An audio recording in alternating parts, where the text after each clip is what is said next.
elections shape political economy stories, their implementations will also deeply influence artificial intelligence. As GenAI continues to reshape governance at both global and local levels, national stakeholders, their coordination policy agendas of the information. To help us delve deeper topic, we are four distinguished co-founder from FactLink Taiwan, and then Rahmat Fauzi, political and public policy analyst at Pilkada.AI, Michelle Anindya, Karim, lecturer and Department of Politics and we will begin today's session with Ms. Summer Chen, who will share her perspectives on disinformation from Taiwan's 2024 strategies. Without further ado,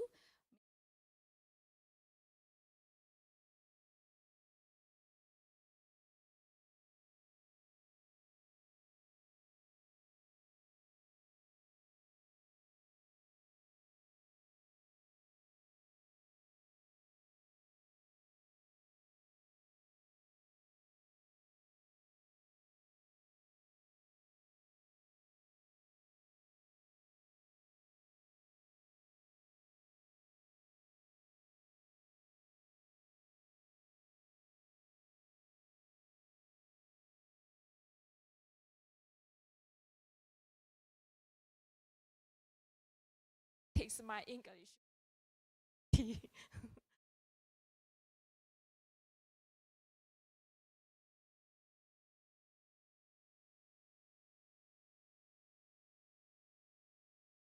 Introduce myself.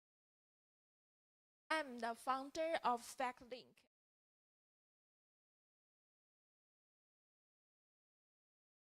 Team of researcher. How AI was used and also we are literacy and the past 5 chief editor of Taiwan. But this year I Chen information because so we need has new methodology and count the AI information. That's what the FactLink.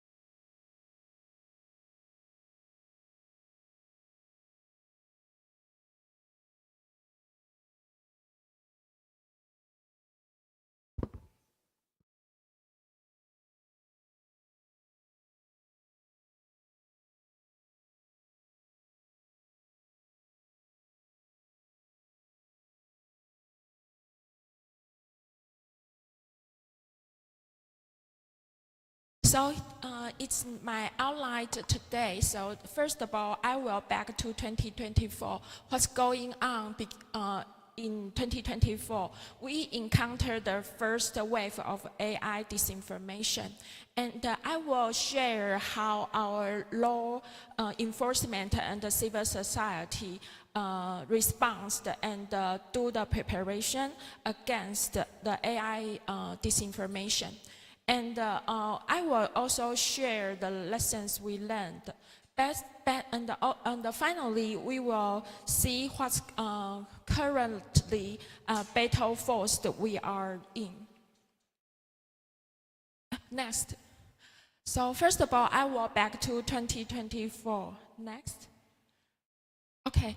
2024 is a global election year, and many countries highlight how the AI generated and the deepfake make a huge impact in our during the election. However, that doesn't happen because the malicious actor, they are still in training. They are also a team. They are training themselves. They are learning the new AI skill. So Taiwan's presidential election was happened on January. So, so there are only 3 kinds of AI disinformation we are finding. And the first kind is they will mimic the celebrity or influenced voice. They will do the voice cloning and spreading the recording or audio on social platform with a very, just with a photo. So it's one kind, the first kind. And the other kind is an altered footage and with the cloned voice. So actually, when the disinformers are quite good at altering footage. So that indicates they are learning one skill at one time. So they are learning how to cloning voice at that time.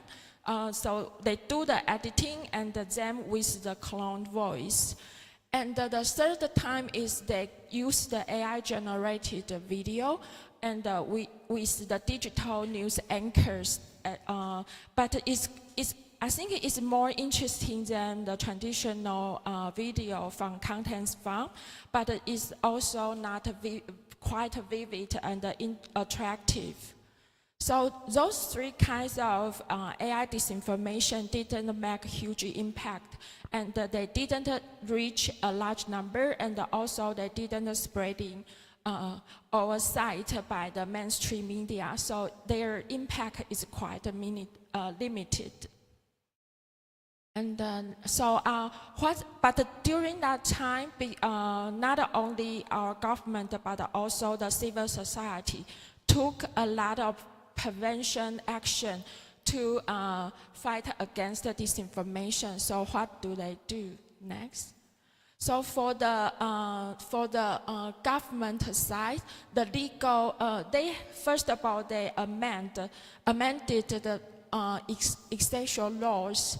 So by the amendment of our electoral laws, both candidate or the public can file claims, and the law enforcement need to do the analysis and verify it quickly.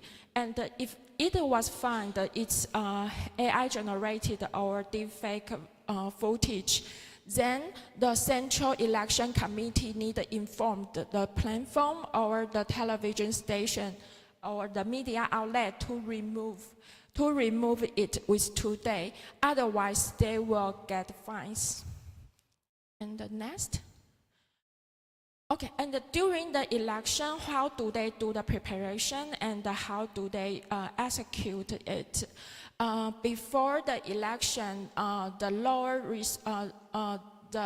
law enforcement published the law research with case study, and they do a lot of capacity building for prosecutors nationwide.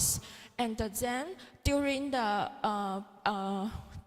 election, they build up a dedicated nationwide processing center. It's around 27 and staffed with very, very experienced prosecutors.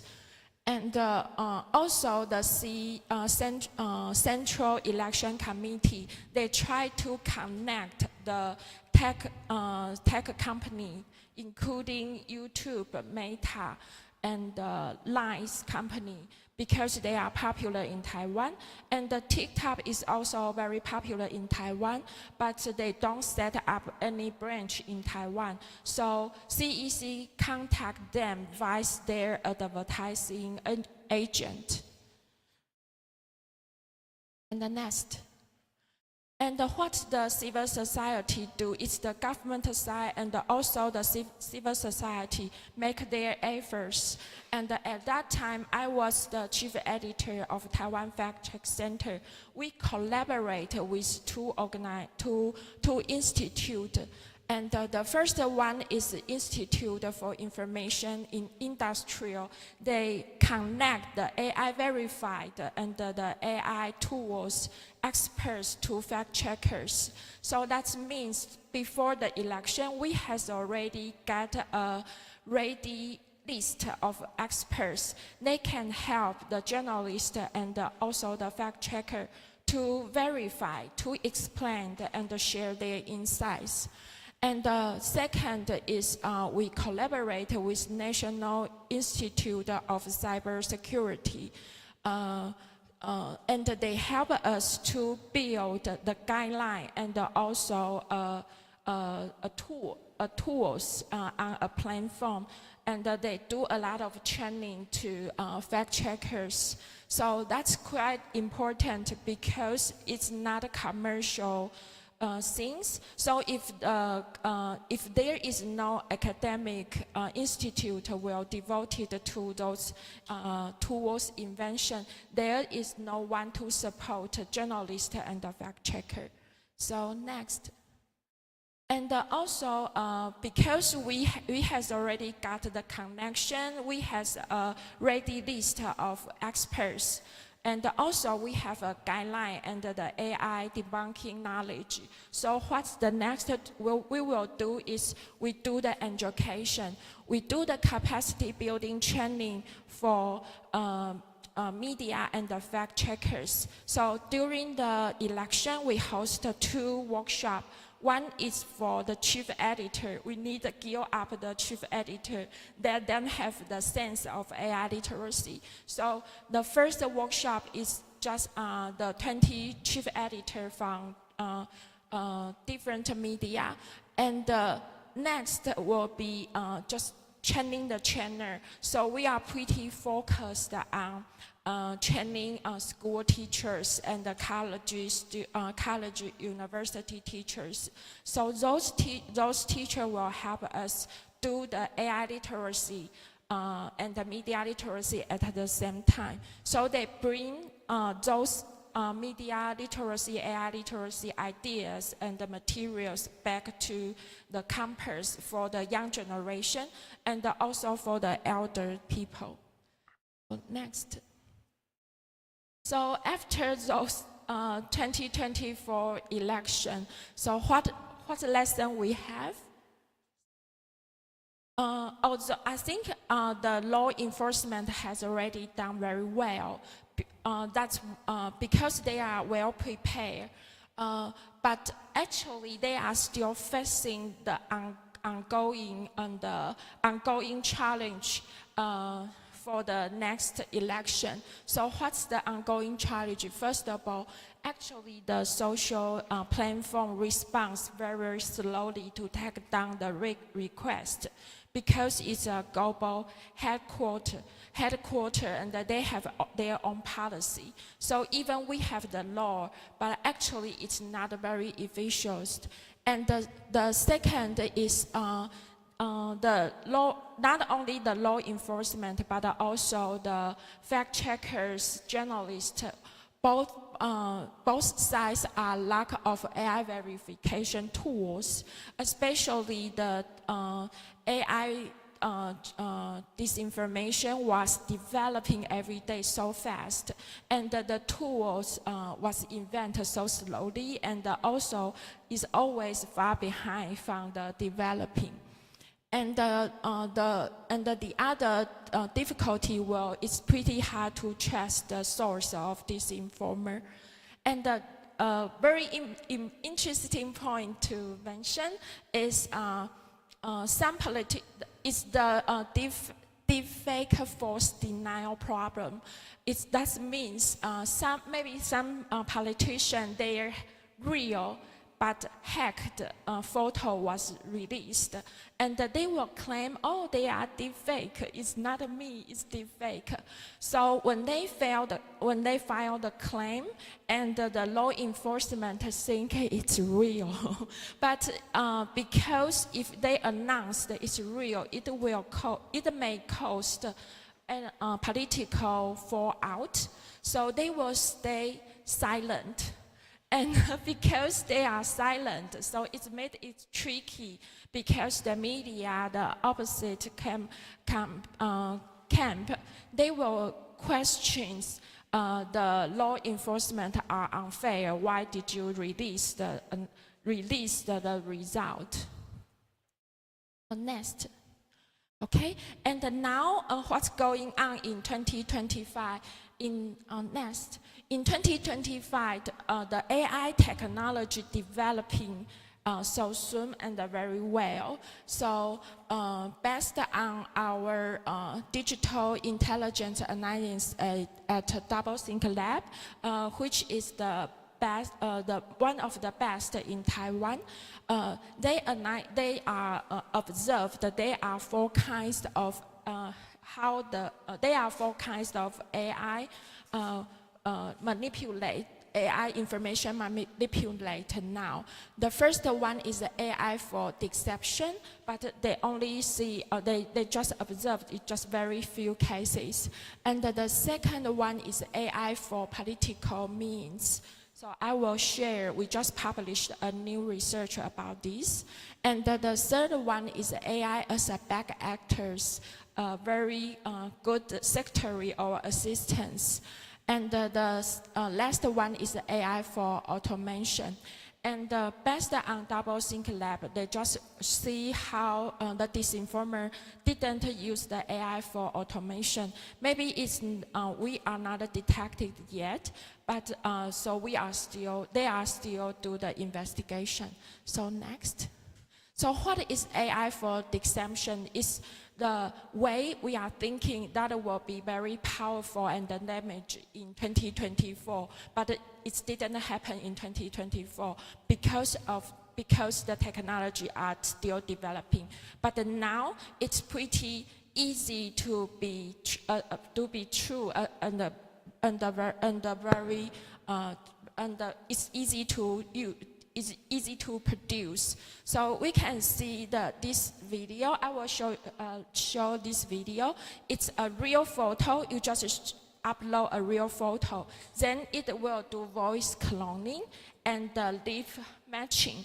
So you can get those fake video easily. So it's our president and other officials dialogue, and we can see our president. 有4万人会因为你减薪失业，你知不知道？郑大小姐，20%叠加起来不都接近30%了吗？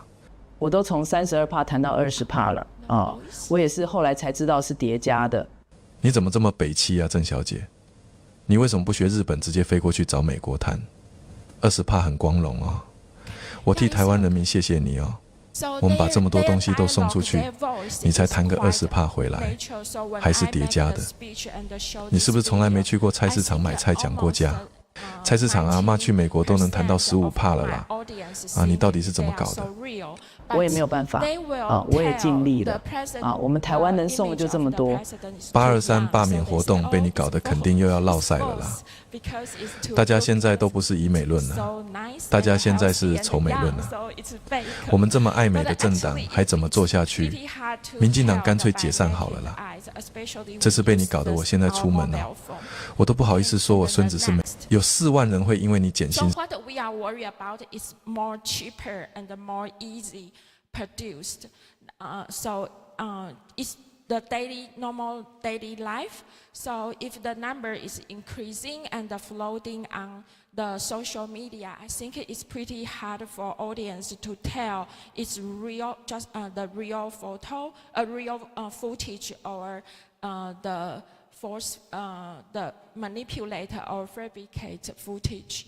And the second is AI for political means. And those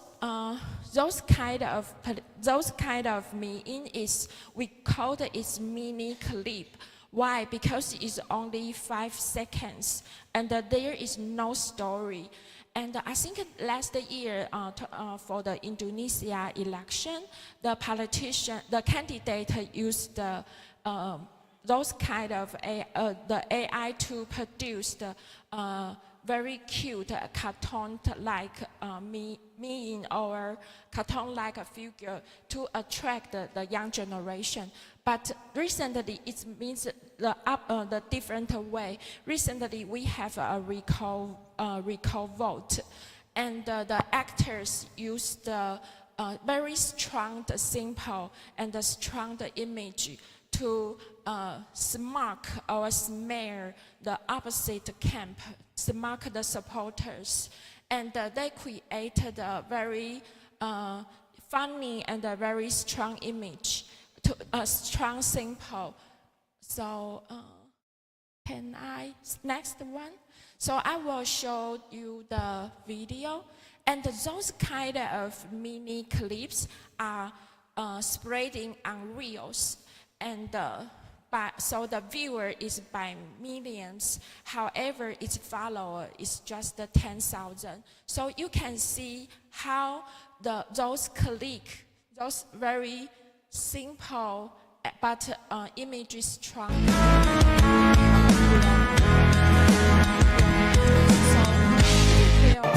听懂，澳洲台大面听台湾，台湾听懂，南回澳洲台大面听台湾。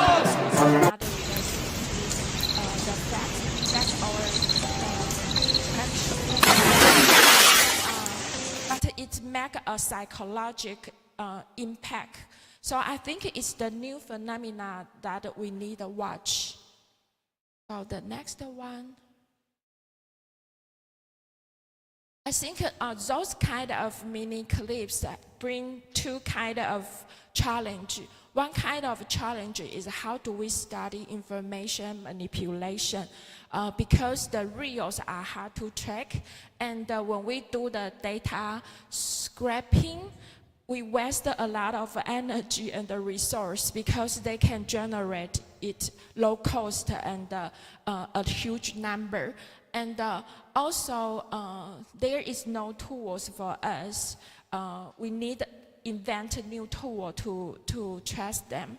And the other challenge is media literacy and the fact-checking and the AI literacy. Because usually we will teach, we will educate or the public say, how did you tell it's AI or not AI? We are pretty focused on AI and the non-AI.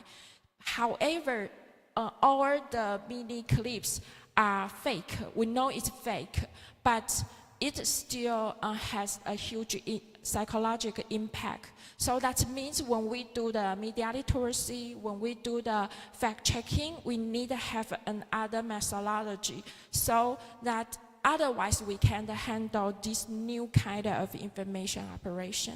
So next one. Okay, so but because we are in the AI age, so thinking positively, AI also bring more possibility. So we need embrace the AI technology to help us decoding information operation, and also collaborate. And what do we need to do? And the next. Based on our 2024 experiments, we think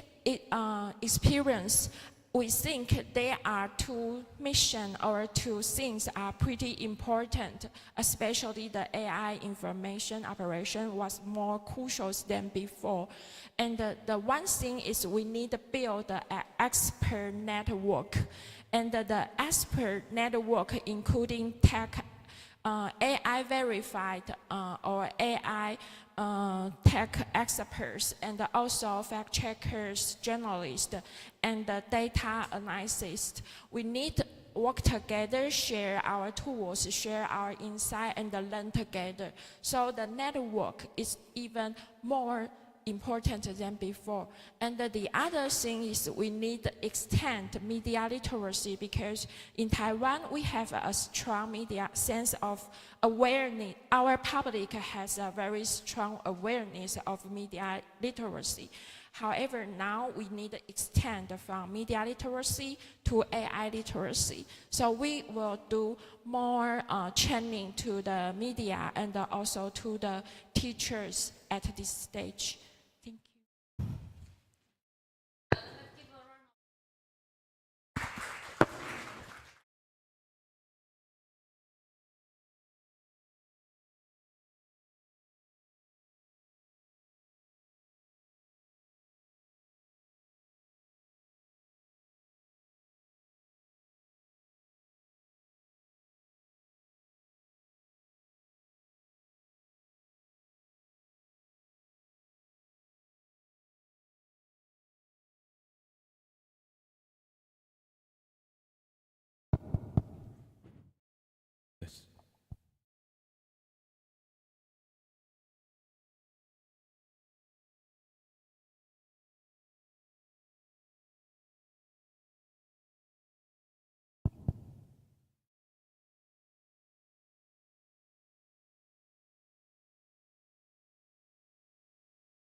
Good afternoon, everybody.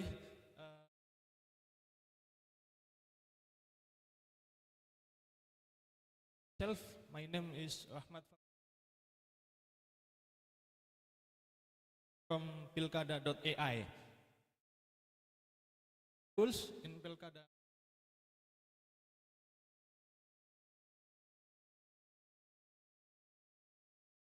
To discuss about AI, this is very interesting, but I will about their experience AI in political context.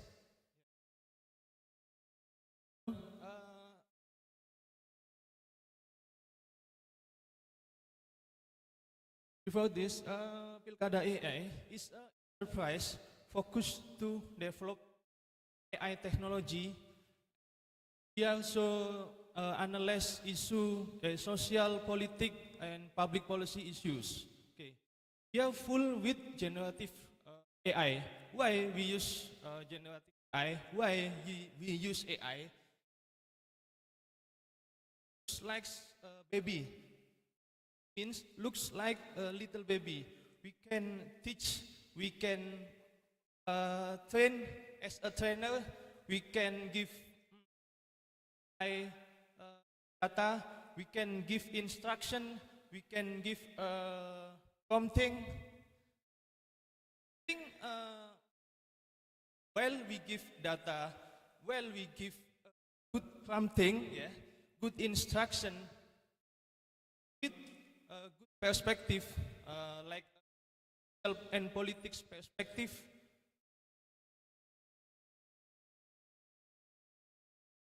As I am thinking, AI have good analyze, not excellent, yeah, good analyze. Because AI is a technology as a tools. AI will be not replace human tasks. AI cannot not replace human tasks. Cannot exchange moral test human. AI cannot analyze like human with a perspective. AI is a technology. It's a point. In Pilkada.AI context, why we develop product, we develop technology AI to politik in Indonesia context, because in 2019 I gave data from Ministry of Home Affairs of the Republic Indonesia atau Mendagri ya bahasa yang saya dapatkan. Okay. Means the election national or local election was include to win a mayoral or region and governor national election range between 20 billion till 100 billion. This is very, very expensive. This is why we developing technology, we utilize AI, a dashboard. Take a dashboard, a political consultant. Dashboard can use to stakeholders, can use to political candidate and stakeholders to use. Here from Pilkada.AI must be assistant as a human to give perspective. Okay, focus to developing big data-driven AI technology designed for assist political candidates. And usually we can handle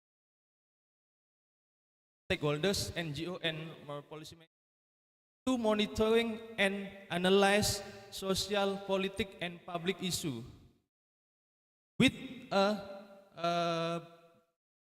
how we can analyze social and public issues, we analyze data based on social media, like TikTok, like Twitter, like Facebook, like YouTube, online news, and so on.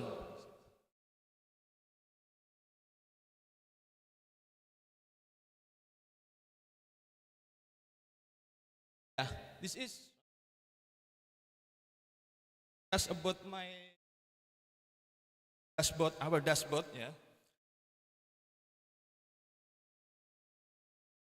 Pilkada.AI, our dashboard. Component our dashboard established consists of data open source and algorithm computation.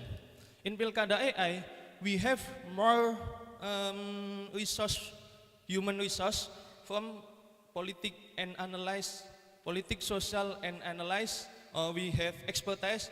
We have expertise in mathematics. We have expertise from information technology or from IT, I think. Okay, we are combine perspective, we are combine methods to use to develop dashboard. The dashboard in Pilkada.AI looks like guidance or looks like compass for political candidates. Yeah, I know, we know more. Okay, before I'm describe about dashboard, this is main point. The dashboard, we get dashboard, we get some data from data open source data from KPU or National Election Commission, yeah, and then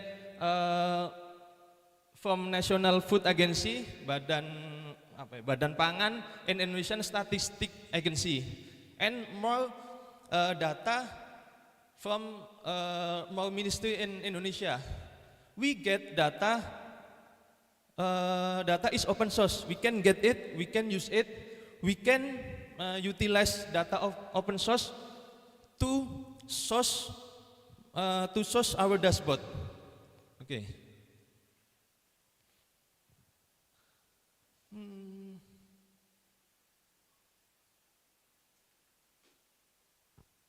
Okay. This is about. Yeah, I know. In AI in Indonesia have more challenge, and I agree with this. But this is more regulation about AI in Indonesia. I think more regulation AI in Indonesia. Indonesia have more policy, but I think not yet legally binding. This is a problem. Yeah, we know this is a problem.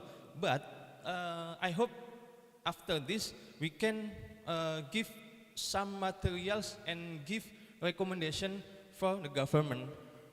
We can give recommendation to executive or legislative how to make good regulation for AI.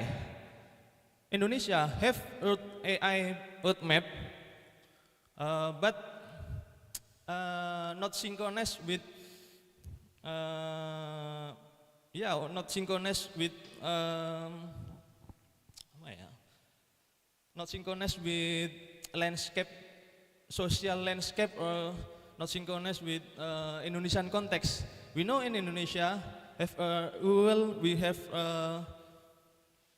urban, and we have big gap among generation. AI for more people looks like alien, looks like a new technology. Okay. We know, but I hope Indonesia government can make more policy to give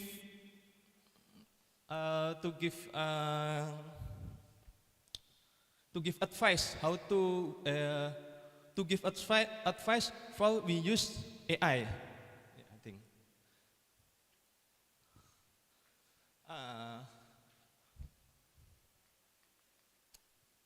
Okay. We have 6 regulation about AI. Kominfo Circular of Letter di sini, yang mana di sini masih sifatnya apa ya, surat edaran ya. Lalu yang selanjutnya, and then law number 1 on information and electronic transaction, and third government regulation number 71 about Indonesia tentang penyelenggaraan sistem transaksi elektronik, and Kominfo Circular, this is sifatnya masih edaran juga, and yeah, we have law about AI, law number 7, 2020 and 13 on general election about prohibition on the use of artificial intelligence in election. More regulation, yeah. My point, more regulation, 6 regulation about AI in Indonesia, not yet legally binding. Yeah, this is a challenging for us.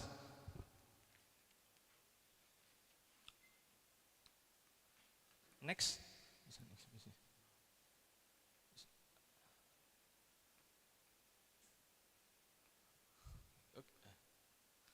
Yang sebelumnya dulu ya. Okay. This is a context how to we use our dashboard to assistant one of in local election, I think. We know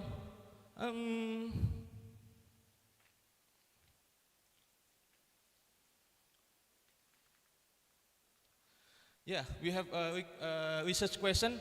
What is the strategy methods are utilized by political candidate to achieve success in election?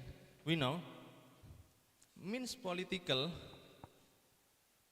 makes a campaign, how to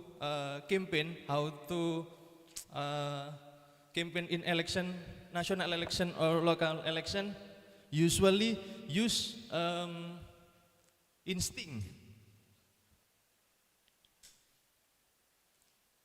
With our product, with our dashboard, I know I optimize. Politician can make decision, can use our dashboard. Why? Because my dashboard, our dashboard is data driven approach that both cost efficient and financially accessible. Okay. Usually, example, if in election we need 20 billion, but with our dashboard we can efficient until I think 50%. Why? You know, usually political candidate campaign like Sinterklaas, yeah. Give more money to society, to citizen. Then usually, why you give the money for society, for citizen? Because I know the local context. I know because this is my experience. I know because this is my instinct. Yeah. This is their opinion, but in my mind, we can make a winning in election, national election, or we can winning in local election if we combine AI technology and data. My points, database is a most important how to make a good, how to make a ideal campaign, how to make ideal recommendation for local politician to campaign in the field. I think it is. Okay.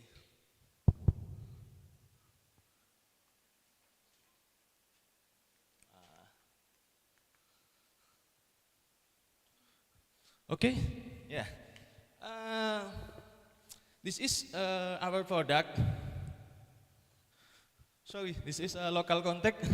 It is why we use in bahasa. But we have the product with in English. Yeah. But waktunya nanti tipis ya. Okay, so we know this is more feature in we dashboard. Beranda is information about sorry. Bisa next sebentar ya. Nah, this is Beranda. Beranda give information about DPT. DPT in bahasa Inggris itu apa DPT itu istilahnya ya? In politik. Apa? DPT itu apa ya? Hah? Voter list. Yeah, maybe this is data about voters in 20 and 25. Yeah, this is VTO. VTO looks like a prediction. Prediction. If we got this, we can winning campaign. We can winning in local election. Okay, and this is about all participant in local context. Okay, this is all target. If I political candidates, I will use it. I know I must get 14. I must get this is to win in election. Why? Because if we get this, yeah, we can win election because we have expertise in mathematics model and politics, social and analyst expertise combined with data to calculate how we can win in how we can win in election. This is local potential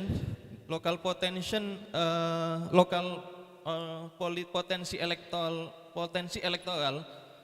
Di sini maksudnya itu potensi elektoral itu kira-kira seberapa banyak gitu loh. Di sini kira-kira seberapa banyak yang akan memilih kita.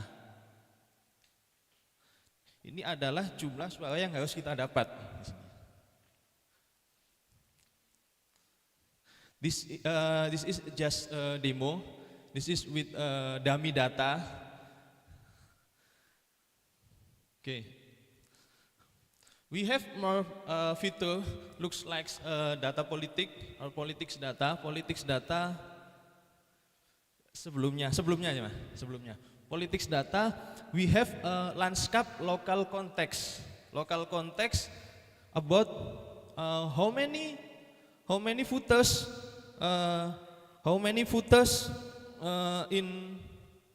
in Bojonegoro. This is a demo about Bojonegoro di sini. How many people choose PKB or Awakening National Party? How many people choose Red Party? How many people choose Yellow Party, Blue Party, and so on?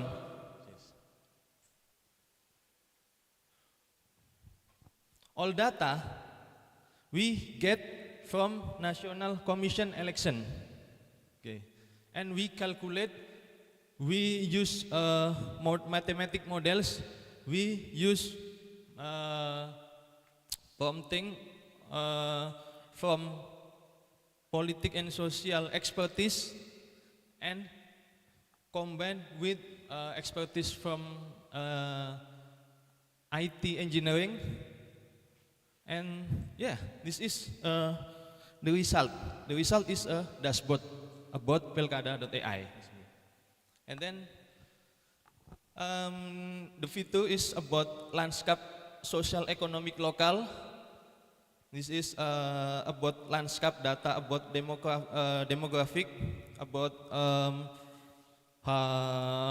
local demographic, landscape demographic, and this is about recommendation, program recommendation, how to politician, how to local candidate to do in if they meet constituent. This is about campaign communication. Campaign communication. What I'll say if the politician meet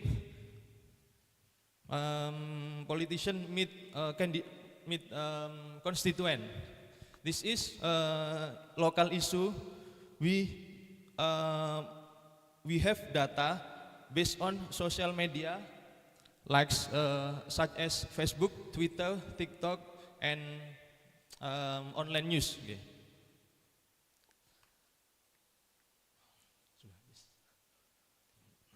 Okay. Boleh coba.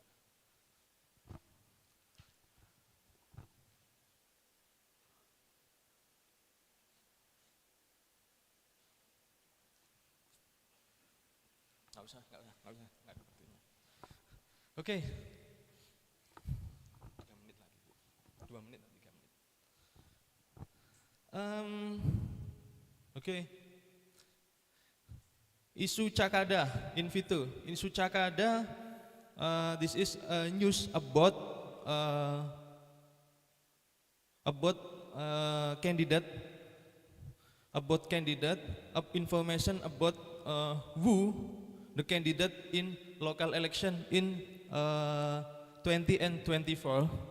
This pemetaan elektoral like bisa ke next dulu. Next.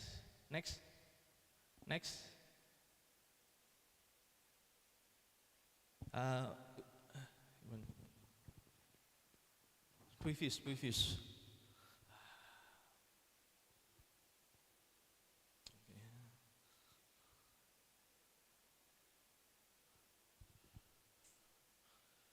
Yeah.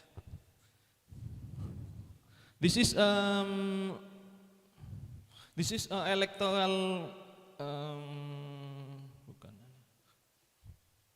this is electoral mapping, information about landscape in local, and then the next. Nah, previous nah. This is example about how to do it with their social media. Social media have get more impact, can influence more voters if the candidate can make offer themselves for branding. The politician can rebranding, can influence could influence voters, although social media thing. Next, mas, lanjutnya lagi. Next, lagi.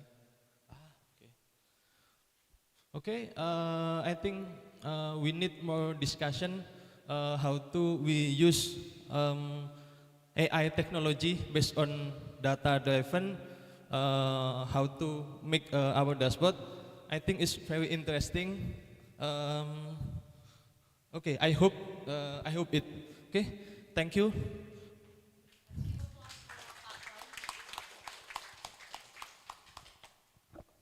Thank you so much, Pak Fauzi, for your insightful ideas. Before we move forward,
Yeah, I'm thinking, are we on the opposite side? Because he is helping politicians, and I am from CSO, I am from civil society. So we are always debunking disinformation from politicians. We have discussed, no problem. We have discussed. Okay. Okay,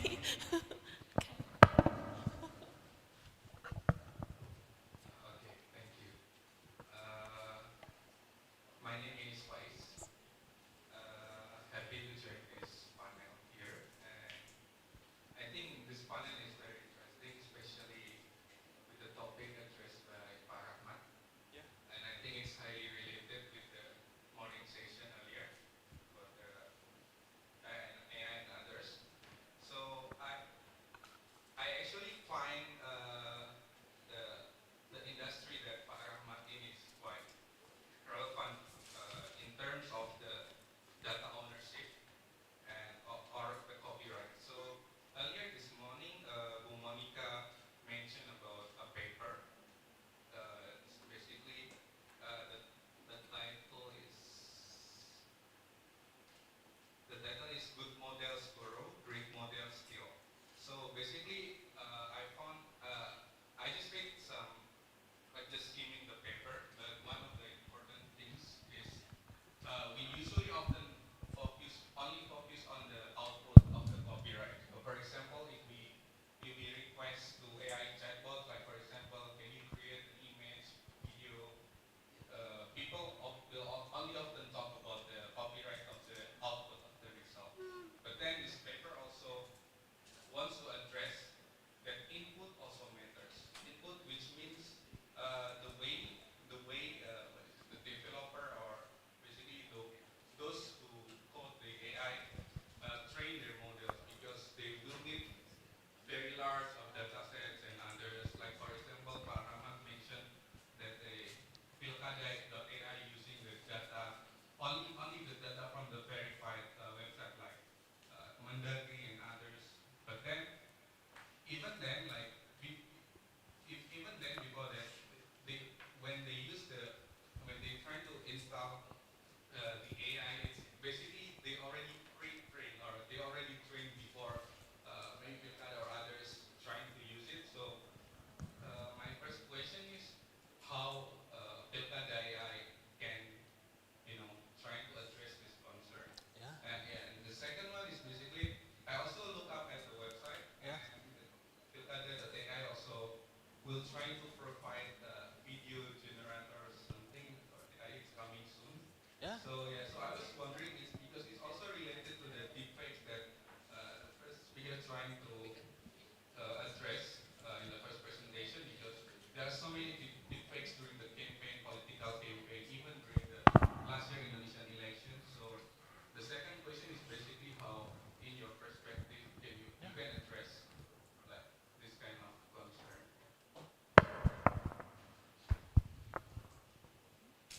Langsung menjawab. Yes. Next. Yes, please.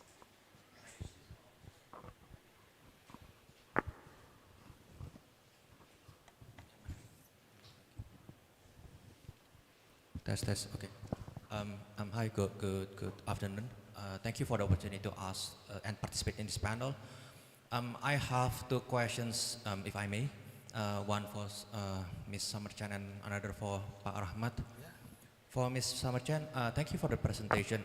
I researched Indonesian fact checkers in the past, so your presentation is a particular interest of mine. So in your slide, you mentioned one of the problem in Taiwan is the use of AI for political memes. So I was wondering your rationale and what your organization's reason to flag it as a political problem. I was just wondering, how is those AI generated political memes different from Photoshop edited or other artistic generation?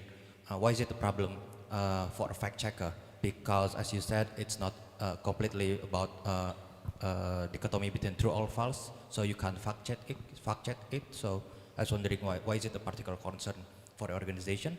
And a follow-up question on that, I was wondering if you notice a difference between the actors who distribute the AI-generated content. Is there any difference between domestic actors and perhaps foreign actors, like Chinese actors, perhaps? That's my question for you. And for Pak Rahmat, thank you for the presentation. I was most curious about in your slides, where you display some charts. There is an interesting quote that says, anyone without a background in politics and limited understanding of the region's demographics has the opportunity to run for regional leader through this dashboard. I think it is quite interesting because it really expands who can run for election in that region. I was wondering about your organization vision and perhaps philosophy. So in terms of democratic deliberation, how that kind of vision, because from my understanding, a political leader needs to have a strong connection to the grassroots and the constituency, but from your slide it seems like there is a disconnect. The Pilkada.AI seems to create a disconnect between constituency and their political leader. So I was wondering about that sort of vision. Can you please expand it more? Okay, I hope I'm making sense. Thank you for. Yeah.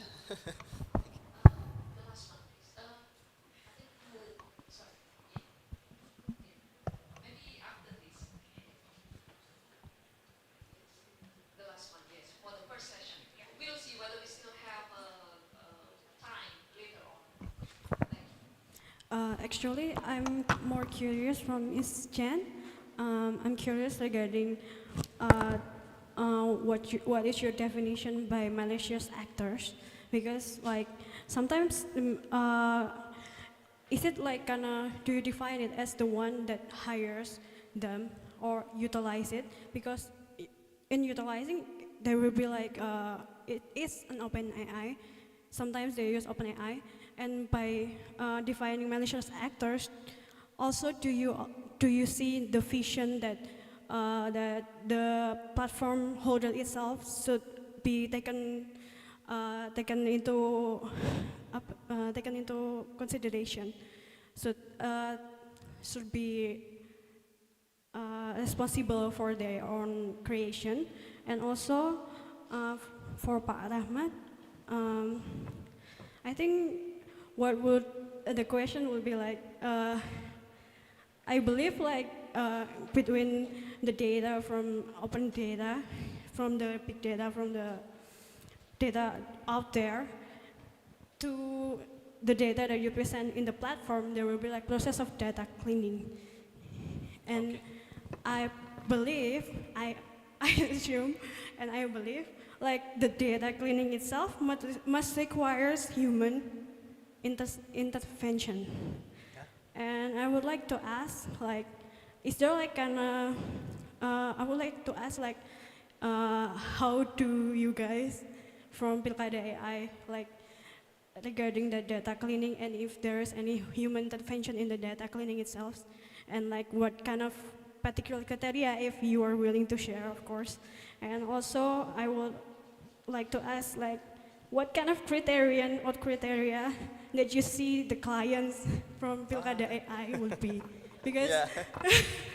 It seems like you're trying to, the client itself is kind of like everyone can be can participate in the electoral vote, so they need to do that. Or do you see that only for the candidates or only for the public? Thank you.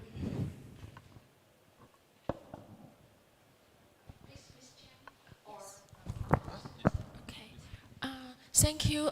The two questions, I think both of you point out what we concern and point out what our unsolved problem. And for the first question, why the AI mini clips matters, and we are pretty focused and what's the difference between the political memes and the AI mini clips. I think the different thing is real, because it was floating on Reel, on Shorts, on TikTok, and it's not just short clip, short video. Before we will watch out YouTube video, but it's longer, and then we are watch out TikTok because it's shorter. But now the AI mini clips is even shorter, less than 60 seconds. And it's not exist independently. It's floating. It was mixed with news clips and influence clips. And then after I read that, I will see the AI generated AI mini clips. So they are mixed, but they have the same narrative.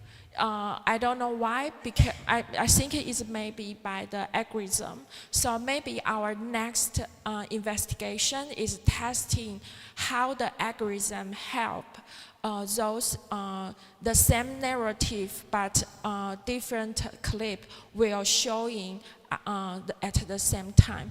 And also why it's a phenomena, because the number and the way they are telling story, it's not telling story anymore.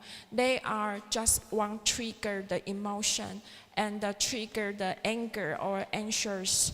And because of this, you will get the audience will get a strong image or feeling, and the public discussion will lose the ground. We will lose the common ground to discussion policy, to discussion something more seriously. So that's why we are worried that it will be a throat in our democratic society.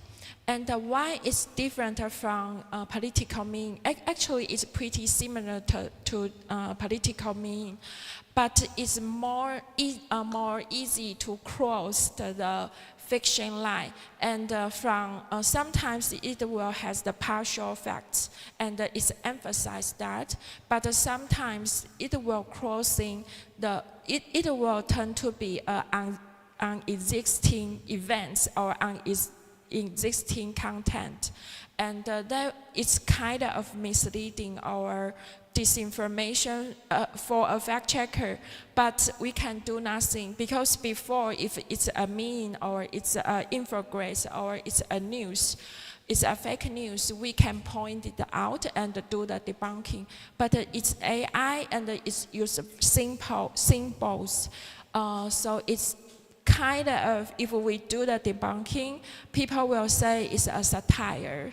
You don't need to do any debunking. So that make a very gray zone for the researcher and for the fact checkers. So that's another things we are worried about. And also they produced it easily by Chinese AI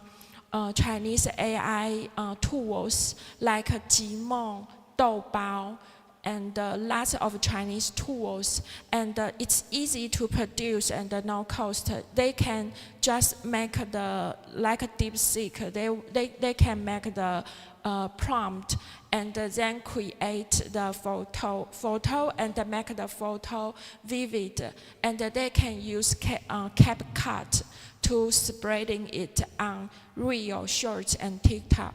And I think when they produce the one clip, it's just take maybe less than 10 minutes.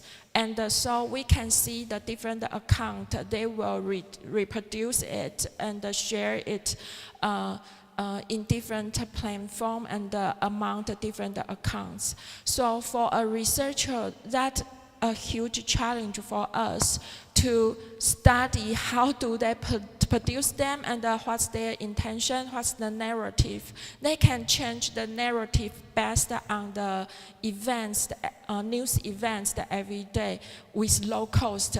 But the researcher need do a lot of things to test them. So I think it's compare the producing process. I think the researcher and the fact checker will facing the difficulty and the challenge to research them. And how do we know they are who is the actors?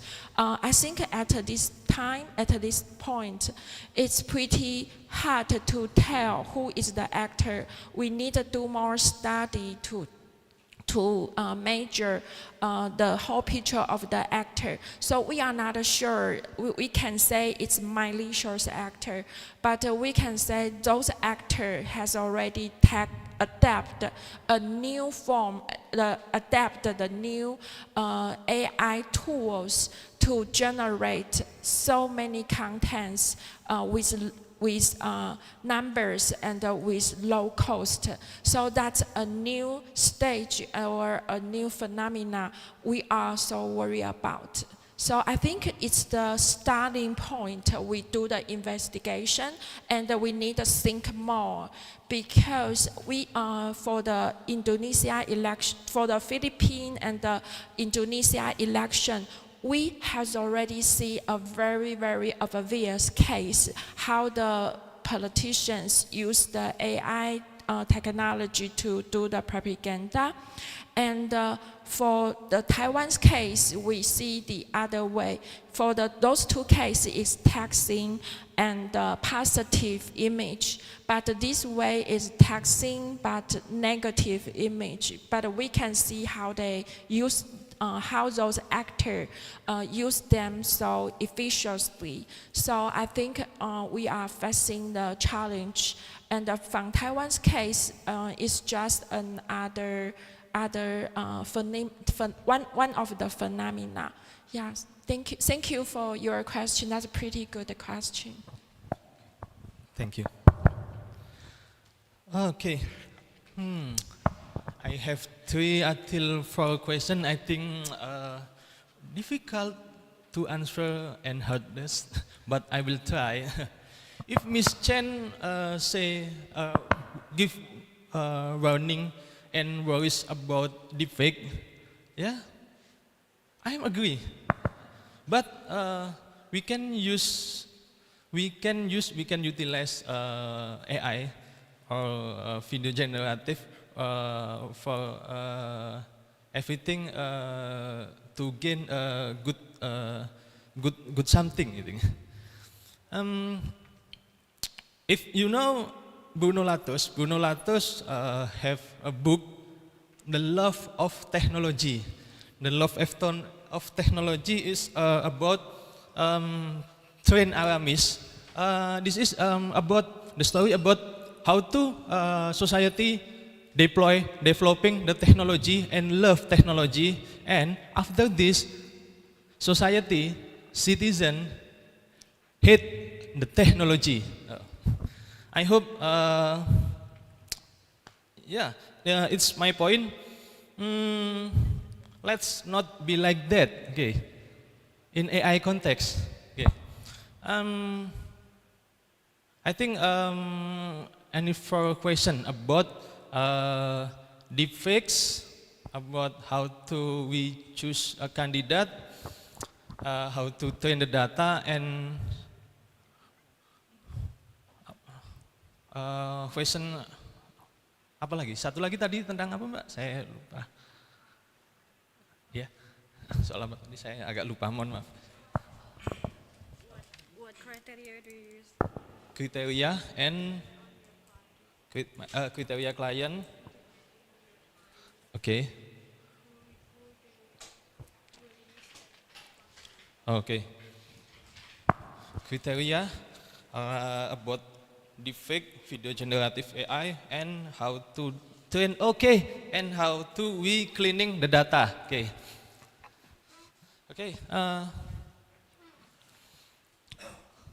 I'm coming here with my co-author.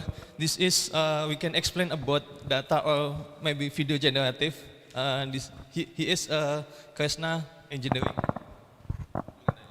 Okay, thank you, Rahmat. I'm, please permit me to answer to support my colleagues. Okay, thank you. Okay, good afternoon, my distinguished colleagues and lecturer. Before I answer, let me give in short a short greetings from me to Mas Gaffar and Mbak Pipit. But so yeah, I remember I'm also from Visipol UGM, but I remind from my previous years, so it's very honored to in this panel. So let me support my colleagues to answer several questions here. Okay, well, before I try to explain further to your details questions. First of all, that to be clear that Pilkada.AI exists in terms to give solutions for improving the democracy. That's the big idea for the first. What terms of democracy first?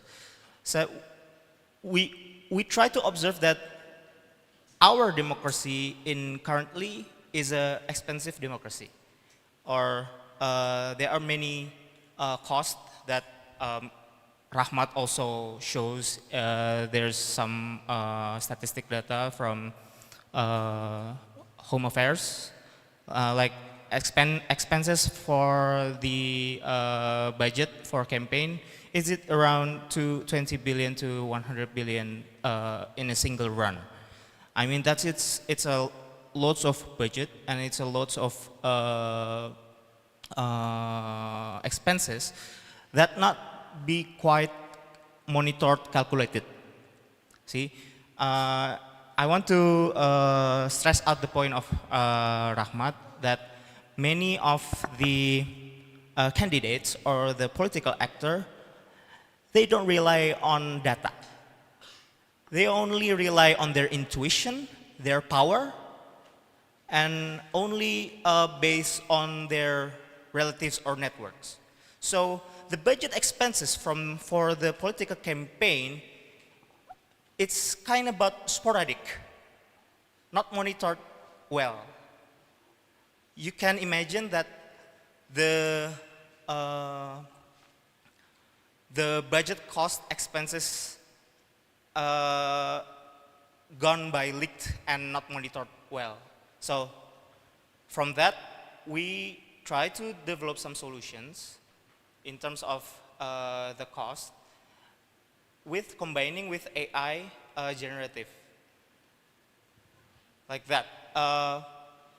With generating AI, we believe that even though the investment quite high, but in the operational, if we can scale the market, it can reduce the cost for the users. I make my point that this is also aligned with your question. I think that democratizing the AI, what is like the previous plenary point out, that the point to democratizing AI in our platform is to give access to political actors that don't have much modalities in their region. This is aligned to the question, where is the connection about many of candidates can run for politics, for campaign? Because I want to stress out that this dashboard, we conduct and design the system as tailored until micro-targeting constituency. I mean, it can be more localized contexts, it can be more tailored outputs and generated outcomes. Let's say some of the region that mentioned it is for example, Bojonegoro, well, the dashboard can break down until the DPT level, until the TPS level. See, so the newbie candidates can understand with AI that been generated the local contexts. So we believe that political actors that doesn't have a modalities with a company with AI, they can perform well, like that. So this is why we want to make this platform is more inclusively for political actors to access this platform with the approximate budget, not have a big budget. They can also run a campaign like that.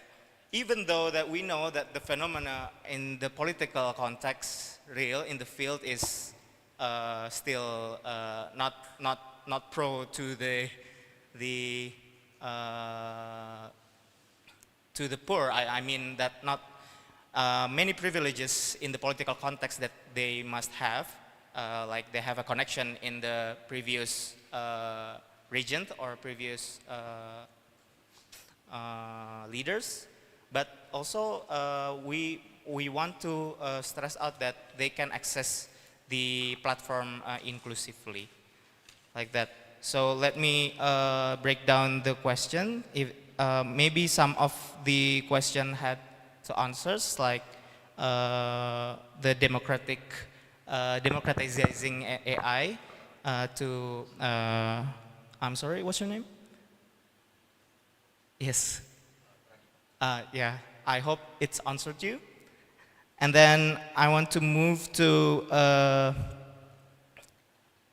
data ownership and generative AI. Is it your question? Okay, let me answer. So it runs like this. The candidates gathered information from open source data. The open source data, in terms aside from the source that mentioned from Rahmat, we also gathered from the social media. Now, as we know, or even though several of you don't know, the regulatory platform from the social media is actually opening their data to public and for business. For instance, if you create a new account, there was in the first page a TNC that you will proceed this, you will open your data to public for business and research or academic. So in the industry, they sell it actually, but this is not what do we say? Yeah, we cannot say that it's still your data because it's consent, like that. So the regulatory platform is been over a decade producing these services, and the private sectors try to optimize it in a better way to make added value, such as these platforms, like that. So the permission is open, the permission is public, and not using any personal data of users, like that.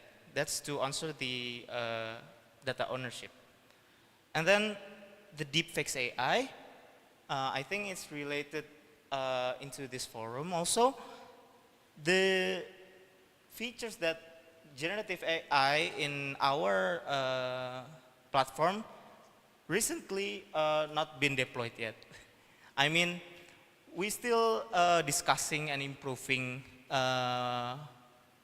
several circumstances that we consider the most, that are many ethical challenges, there are ethical concerns. So that if it produce, it only restricted to greetings only, greetings to greet their constituent. Let's say, for example, many of the candidates greet their constituent in district. Only in several limitation like that. Not overt, even though to produce deepfakes or black campaign or negative issues. We consider the most that this is must align in the systems. This is must align in the prompt, particularly like that. So I hope it answered for the GenAI, generative videos. And maybe last is the client criteria, isn't it? Well, in particularly this Pilkada.AI services, we delivers to political candidates or political actors. I mean, for the former general election campaigns, which is a head executive potential candidates or legislative also, like that. So we limited the criteria of the client. Is it that what you mean? Yeah, okay. So we already predefine some categories that maybe relate to these services. So I think that, well, I think it's already answered. But the thing is that I want to support my colleagues, Rahmat, that the spirit of Pilkada.AI is want to improve the quality of democracy, because we believe if the democracy is expensive, it's not aligned in the quality of the democracy. So it must be inclusive. So I think if the with a low modalities of politics can run for campaign also, I think it's a good point in the campaign setting like that. Okay, so my last point is that Pilkada.AI willing to reduce cost to be more effective or efficient also, and transparent, because all the data can be monitored in the dashboard, and then the outcomes of the generative AI inside can be more tailored to constituent, so it can be more resonate to their constituent in more localized contexts. And then the last one, we hope that with low modalities, political actor can improve their political strategy with our platforms. Well, to be close, that enough for me. So if Rahmat want to add some points. Oh, okay, okay. Thank you, Miss. Thank you, Miss. Due to time constraints, I sincerely apologize for not being able to take any additional questions. So please, once again, let's give a round of applause for Miss Chen.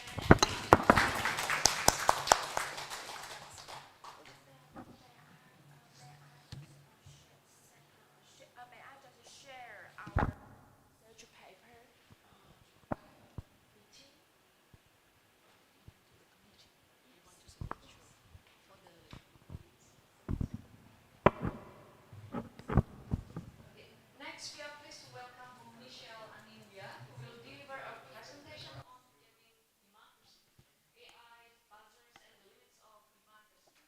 Michelle, please proceed with your presentation.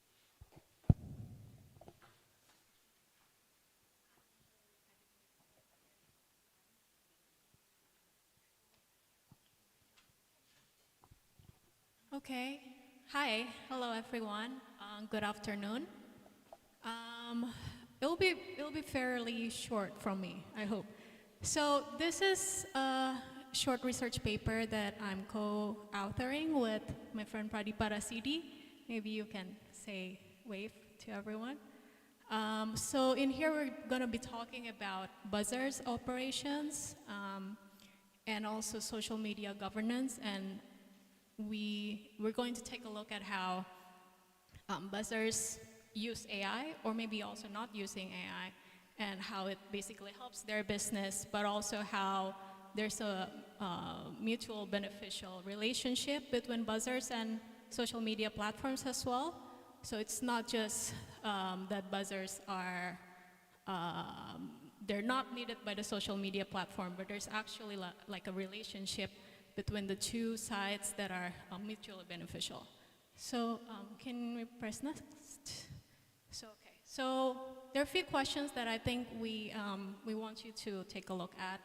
So the first one is, why do buzzers proliferate on one platform more than another? So we're going to take a look at whether there are certain social media platforms where there are more buzzers than another, or maybe there are more buzzers outside the social media platforms.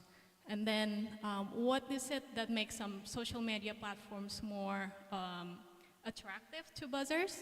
What are the key components, the key user, UX, UI designs, and also how transformative is GenAI within the production of mis and disinformation. Okay, so this is a public forum. It's called Something Awful. It's a public forum, and maybe it's something similar to like Reddit or Quora or Yahoo Answers and Discord also. So it's not quite like a social media, but there are some similarities. But we can see here that in the public forum, this is the first page. So the first page, and the way it's structured is that you can take a look at the different sections of the website, and then also the different discussions within the website. So underneath here we see discussions, there's video games, and then underneath there's like cars, music, sports, whatever. So as users, you're more proactive to choose whatever topics you want, and then you can click on it, and then from there there's threads, which means that there's like a smaller discussion pieces that you can join in. Okay, so can we go to the next slide? So this is the first 3 slides of TikTok from my account, but it's a burner account. So this is Pak Jokowi, pengajian di kediaman Pak Jokowi malam ini. Okay, that's the first slide. Then the second slide, you immediately see it's a fake AI post, because it's like 2 naked kids, boys coming out of a cave. So it's obviously fake. And then there's like a advertisement.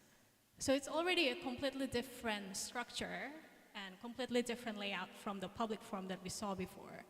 So in here, you're given the feed, you're given the content. The content is being pushed to you. You don't really have any options to navigate into different contents. There's really only like one way you can go through this different contents, by scrolling. So maybe we can go to the next slide. Yeah, so if we want to look at the similarities and differences, can we go to the previous slide again? So there are distinct differences in here, for sure.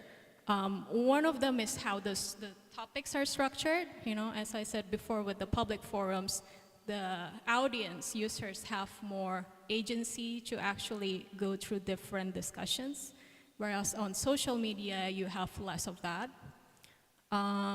It's also, with public forums, it's also more chronologically structured, so you can see from the latest discussions all the way to the previous ones. Whereas on social media, it's a lot more random. It's a lot more random, and I believe also on TikTok, you can see posts that are way, way, way old. So like 1 year or maybe even 2 years older. It can just immediately pop up back to the newsfeed. So it's already a different structures, and with social media, it's also structures around your followers and also around people you follow. So you can see, like, you can click the friends there, and then you can see what your friends are watching. So it's already like a very different structure, but it has some similarities in the sense that it's based on content, it's based on user engagements, you know, like with public forums, if there's no engagements, there's no discussions, there's no public forums. So it has the same, a fairly similar basic materials, but it has totally different packaging. And you can create a narrative in a way, you can create discussions in both type of platforms, but presented in a very different way. Okay, next slide.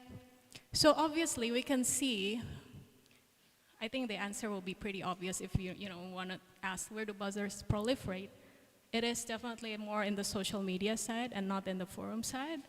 And there's some key design elements for that. Next.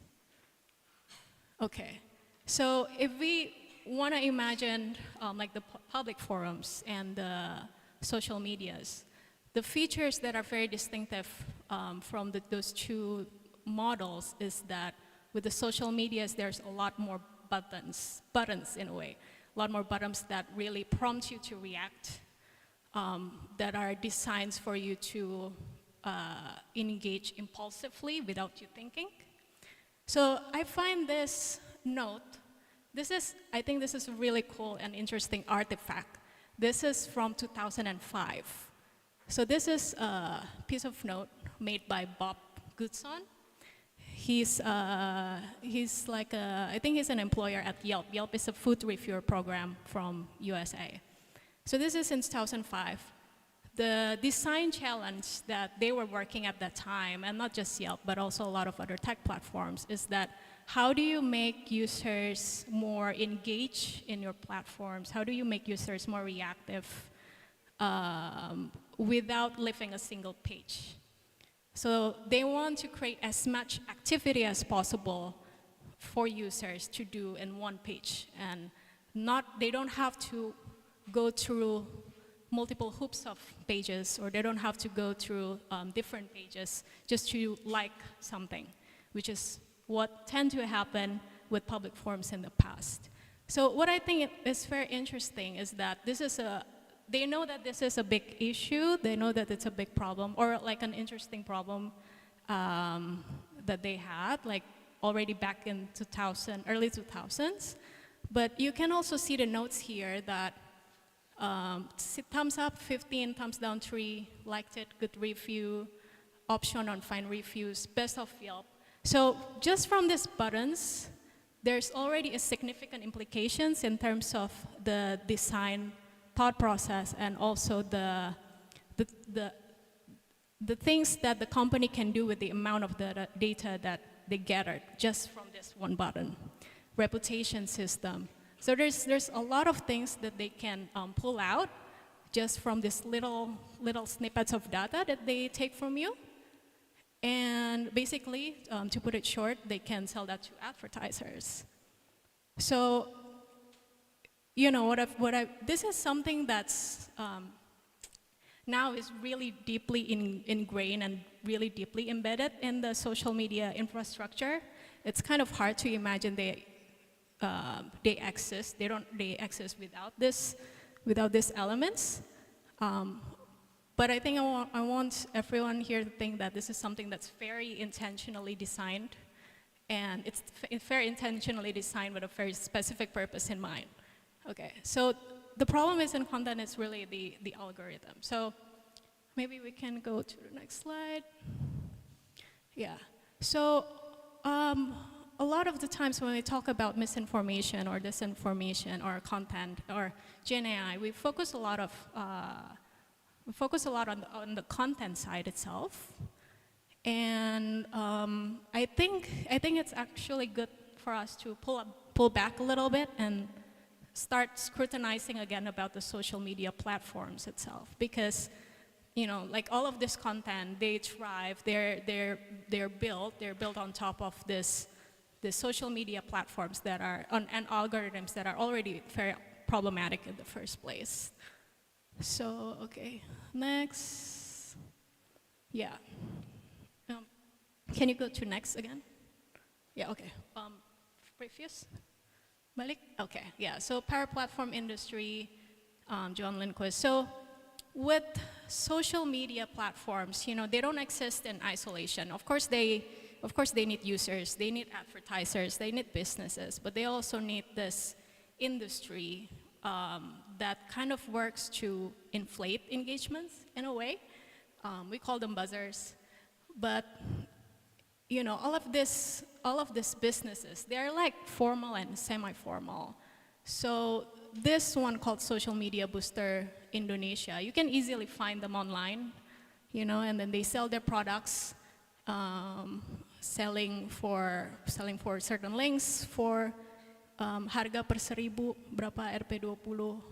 So all of these industries, they exist. They're illicit. They exist, and it's something that the social media platforms also need because it's really hard to actually sustain the business model itself without the inflated engagement.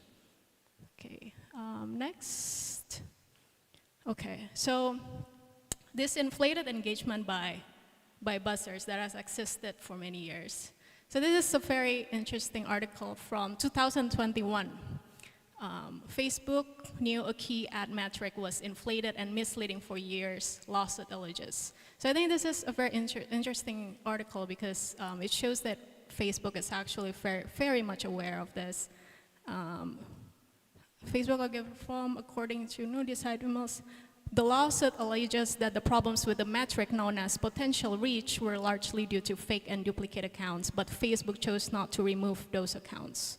So according to internal documents cited in the lawsuit, the product manager suggested changes to potential reach that would have decreased its numbers, but Facebook managers rejected the idea because the revenue impact would be significant. Next. So this is the potential reach. So sometimes we talk about this, but it's kind of hard to imagine what they actually are or what they actually look like. So if you have a business and then you wanna sell, you wanna buy ads, so you wanna push sponsor a post. Sponsor a post, you put money into it, and then you can see the face in the Facebook seller platform. You can sort of gauge like how many reach your post is going to be, like depending on how much money you put into it. So in here you can see the audience definition. Your audience selection is fairly broad. Potential reach 252 million people. So it's an estimate, when we clear how it's calculated or how it's found, but advertisers often decide how much to spend on advertising. So yeah, this is basically a number that the lawsuit alleges that this potential reach is basically based on a lot of fake accounts. Okay, so next. So that's in 2021, but it's still an ongoing issue with Facebook too. Supreme Court let 7 billion Meta ad fraud case proceed, and this is just early this year in 2025. So the big picture is advertisers allege Meta fraudulently inflated its potential reach numbers by up to 400% by counting multiple accounts belonging to the same users. So millions of individuals and businesses could be part of the class. So this is an issue this is not something that's just hurting users, but also hurting businesses and hurting advertisers and sellers. Next.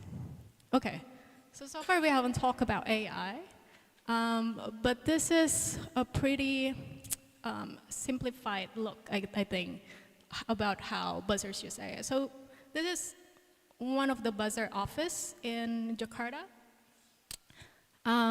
So you can see that this is one person. There's 10 cell phones next to him. So all of these 10 phones, they're attached to a platform. I think the platform is called Total Connect. And in front of the guy, there are 2 monitors. Each one has 5 screen photos. And he can just click love on that photo, and all of the mobile phones will register that immediately. So it's just a way to speed up, with 10 different accounts. So with generative AI, there are several ways that buzzers use them. But at least in this case, in this office in Jakarta that we found, like all of the way that they're using AI is still quite simplified in a way. But maybe we can go to the next step. Yeah, so this is for an examples, like one of the ways buzzers or content creators usually use AI. So it's obviously a fake image. I mean, I think you can quite tell that with some of this generative AI videos, photos, there's some quality about it that's like very AI. This is about this is a woman in Bali basically getting upset about a lot of foreigners building villas. Next. Okay. So this is also another way buzzers use AI. There's a lot of posts like this that I've been seeing. So Raffi Ahmad is the person, and then there's like a fake voice, like a fake audio generated voice, and saying that there's this much amount of money, and they're basically trying to promote like an online gambling platforms. Next. So one thing that we found pretty interesting with the Buzzer group is that they actually had almost every day they said that they have 50 accounts that are banned by TikTok. So TikTok banned bot accounts every day, 50 accounts. So they have to make new ones every single day. So one of their main job is actually just to make new accounts. And yeah, can you maybe play that? Yeah, so this is ChatGPT, and they're asking ChatGPT, prompting ChatGPT to with a prompt saying like Jakarta, bio Jakarta, anak aesthetic, and then it will generate some names, maybe not a real names, hopefully, some names and then some short bios, and that's how they usually use it in their bio for each different account.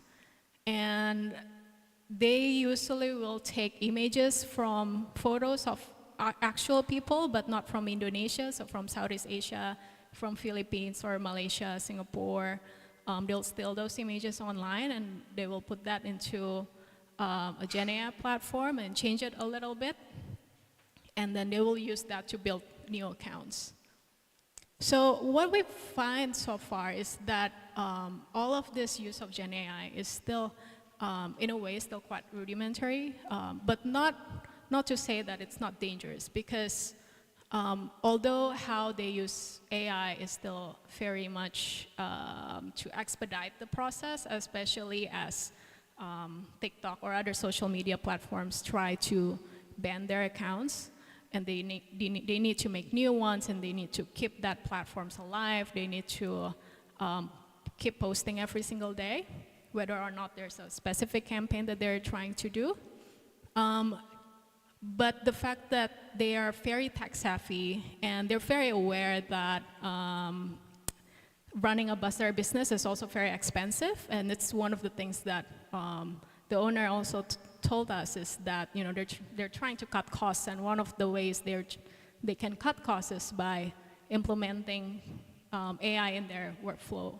So yeah, I mean, we haven't really seen much where it has been very transformative in his own process, but it's definitely something that is used, that facilitated work every day. Okay, next. Yeah, so what we're trying to say is that the GenAI and the use of GenAI by buzzers and content creators, it kind of sits on top of a framework and a platform that is already problematic in the first place. So I think with the conversations about democracy and GenAI, I think we also need to look at not just the content itself, but also the framework and the infrastructure in general that is already, that's really deeply embedded, and that's this content creators is like trying to make the most of. Okay. Next. Okay. So this is another public forum. It's called Something Awful. It's called Plurk, and it's already established since 2008. So we just want to show you like another platform that's based chronologically, that gives users actually more agency to find topics, you know, to engage in discussions, and rather than being spoon-fed different contents every single time. So this is, you can see that it's more chronologically ordered, and you can see the different threads within it. Okay. Next. All right. So, yeah. So this is, again, this is not to say that that GenAI won't be transformative at all to content creation, or, you know, make misinformation or disinformation much worse. This is one of the most convincing, realistic GenAI photo for me that I've found. It's super realistic with how they're trying to like zoom in and zooming out, and yeah, so it's definitely something that, like GenAI, we can definitely say that it's something that can look very fake in a way, you know, and it's obviously made by GenAI, or it's maybe something that's very realistic, and we'll definitely see that proliferates in the near future. But we wanna urge everyone also to take a look at the infrastructure in general and see that the infrastructure is not being scrutinized enough, and it's still very much there. Okay. Yep.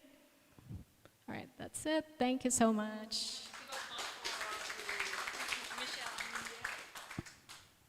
Thank you so much, Michelle and Anindya, for your eye-opening presentation. A general reminder from the committee, you can use the barcode on your name tag to get the materials you need.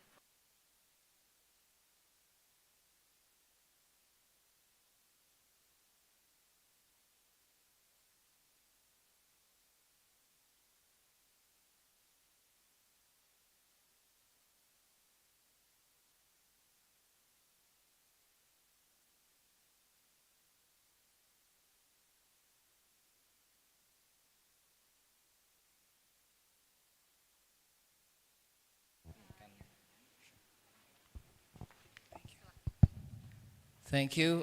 Let me try the, oh, it works. Good afternoon, everyone. I will make this presentation really short because it's really late in the afternoon, and the last thing you want is listening to someone talking about nonsense. So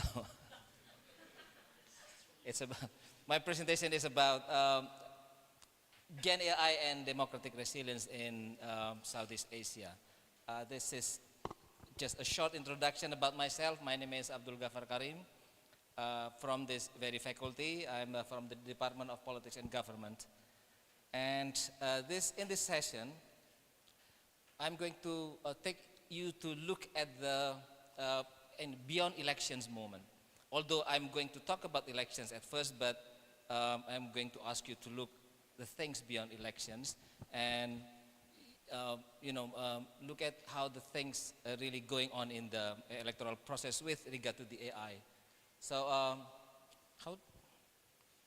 they have the pointers. So we are going to look at the everyday life of democracy, where the real battle is no longer just about votes, but about the truth, trust, and the integrity of informations.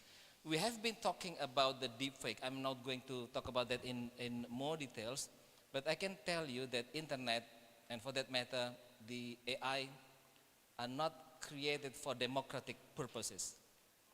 They are created for non-democratic purposes. They are, in a sense, not democratic tools. Internet and AI are just tools, not democratic tools. It can be used to promote democracy, but it can also be used to destroy democracy. In a way, it can be a new arena, a battle arena for the state and the society. And this is how it works. If you are a society, if you are part of the society, you want more space. That's what you want, don't you? You want more space. You want more opportunity to say what you are going to say. You need more channels to voice your interest. But if you are part of the state, you want less of that. If you are part of the society, you want more voices, even noises. But if you are part of the state, you want silent. All you want is silent. That happens. If you are academics, you encourage your students to be democratic. But if you are academic and turn into minister, for example, you want the society to be silent. Happens. It's not just theoretically speaking. I witnessed that everywhere. So once again, my point is that the internet and the AI technology are not designed specifically for democratic purposes. They are just tools. You can be democratic with AI, you can be non-democratic with AI. So let's have a look at this fact. We have, I call it the super elections in Southeast, in Asia and Pacific. We have elections throughout the year, starting in January 2024 to November 2024, with starting with the Taiwan presidential elections in January, and we have also Bangladesh legislative elections, Pakistan, and then we have Indonesia on the 14th of February, on the Valentine's Day of 2024. We have the first simultaneous elections, where we elected the president and the member of legislative bodies in February. And then following up this line, in November 2024, we elected, it's not presidential election, it's the local, sorry about the typo. So what happened is during this election, we witnessed the deepfake content. I don't want to talk about this issue again because the previous presenters have dealt with this in the greater details. We have disinformation campaigns. In Indonesia, we witnessed many ways of like you mentioned earlier, the buzzer mechanism of producing not only fake content but also manipulative content to manipulate the political situations. The result from democratic perspective is the breakdown in our collective ability to distinguish fact from fictions. I remember that some of the researchers in this faculty did some serious effort to make sure that people understand how to distinguish fact from fictions, to tell which one is hoax, which one is the reality. So this is what we have in 2024, and I'm going to look at the issue from political science perspective, and I use these 4 seminal works to frame the GenAI phenomenon. There are these thinkers, some of them are very famous in political science. We have Anne Applebaum, we have Stefan Levitsky and Logan Wei. They are famous for the book How Democracies Die, and also Laura Gamboa. Let's look at their works very quickly. Anne Applebaum wrote 2 books both are on the autocracy. First is The Twilight of Democracy, The Seductive Lure of Authoritarianism. She is talking about how authoritarianism become, very interesting for politicians. It's easier to run authoritarian government rather than democracy, because democracy is tiring. Democracy is expensive. Democracy, give the politicians some headache. But authoritarianism is easier to run. And later, she wrote The Autocracy in Corporations. One of the books, or both of the books, has been translated to Bahasa Indonesia.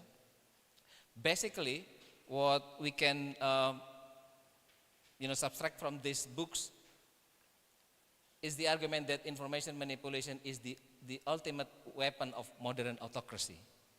You need to be a good liar to be an autocrat leader. These days, people are talking about the big lies of our previous president, and the possible lies of the next president. So it's always the information manipulations. In daily life, we call it big lies, dusta besar, but it's more like information manipulations. They are not lying, they just manipulate the informations. They manipulate the way you think. And this is the ultimate weapon of the modern autocracy. The second work, or the third, because I was talking about the first and the second the work, is a shorter article written by Levitsky and Wei, entitled "The Democracy's Surprising Resilience." The argument is that democratic resilience depends on elite cohesion and civil mobilizations. And to me, both things are vulnerable to GenAI synthetic content, the deepfake content manipulation, etc. Because civil mobilization can be easily done through the buzzer mechanism, for example, the social media. So this is the third work that I review in greater detail in my paper. And the last one is Laura Gamboa. Laura Gamboa wrote a book called Resisting Backsliding. She talked about, there has been notion about democracy backsliding among the political scientists, that democracy is even on a U-turn, going back to authoritarianism. But then Laura Gamboa noticed that there are some way of resisting that backsliding. And one of her argument is that stronger and consolidated political opposition is the key. This is not very surprising. When you are studying political science, you understand that opposition is the key in democracy. But what is interesting is that democracy survives only when opposition and civil society can build collective strategies against information disruptions. And this is really important for the GenAI discussion. So these are the 4 seminal works. And this is just general conclusion how we can use these works to understand GenAI. My argument at GenAI accelerates democratic decay beyond electoral moments. It undermines everyday democracy, public participations, policy discourse, and institutional trust. Now, my argument is information integrity must become the backbone of democratic resilience. The integrity of information, the genuinity of information is very important, because otherwise, the very problem is that people cannot trust democratic institutions anymore.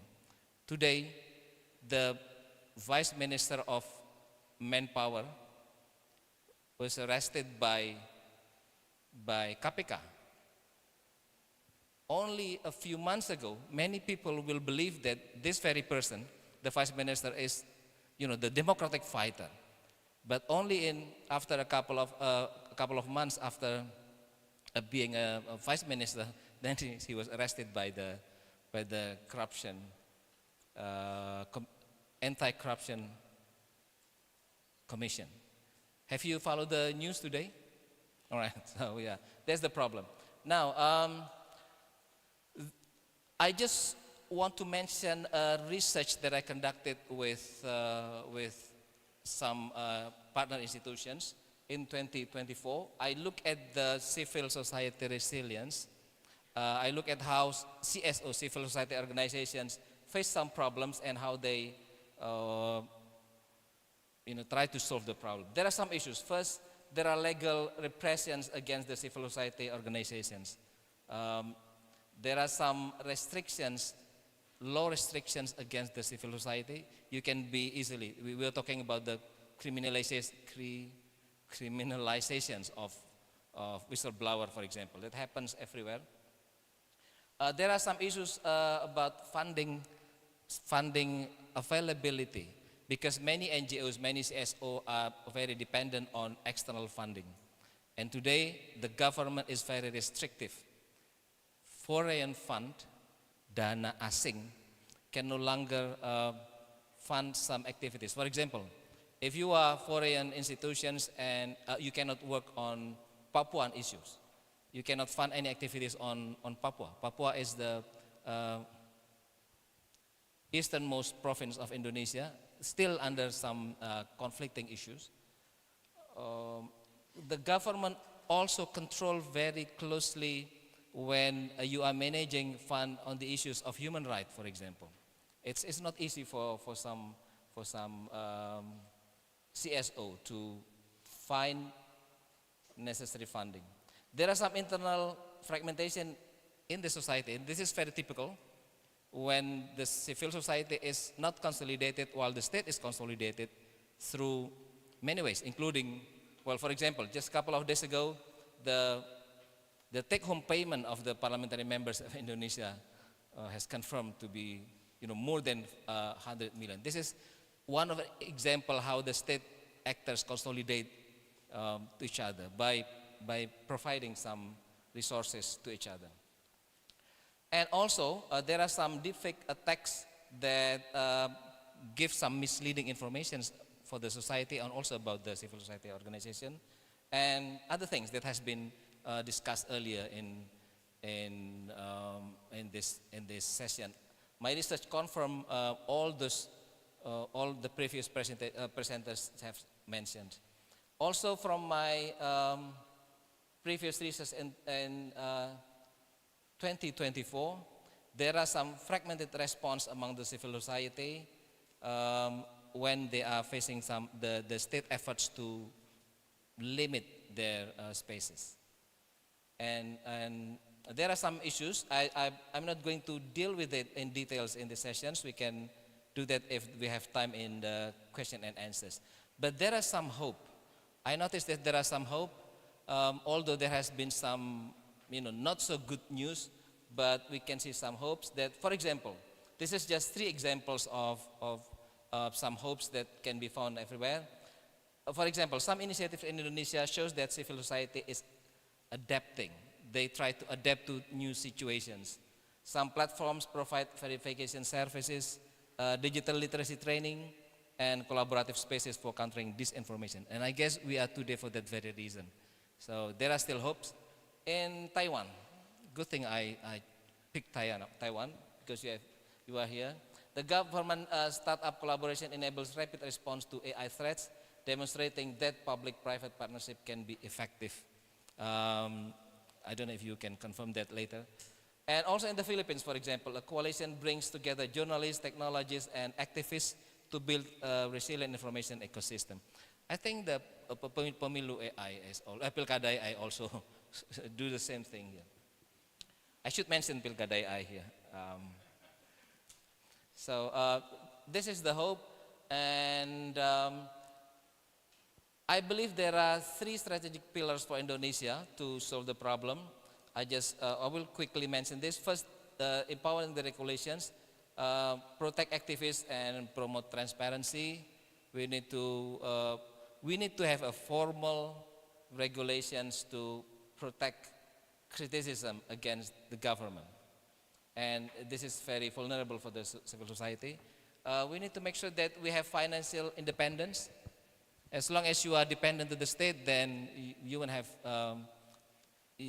not have the capacity to be independent in criticizing the state. Also, regional collaboration is very important. We need to collaborate with other elements of civil society across, for example, across Asia Pacific, or at least across Southeast Asia.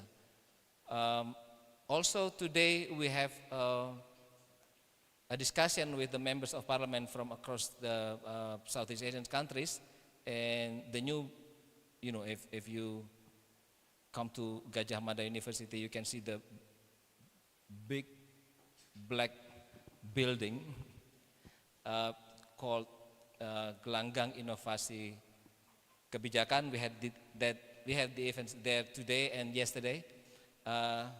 So it's about regional collaborations.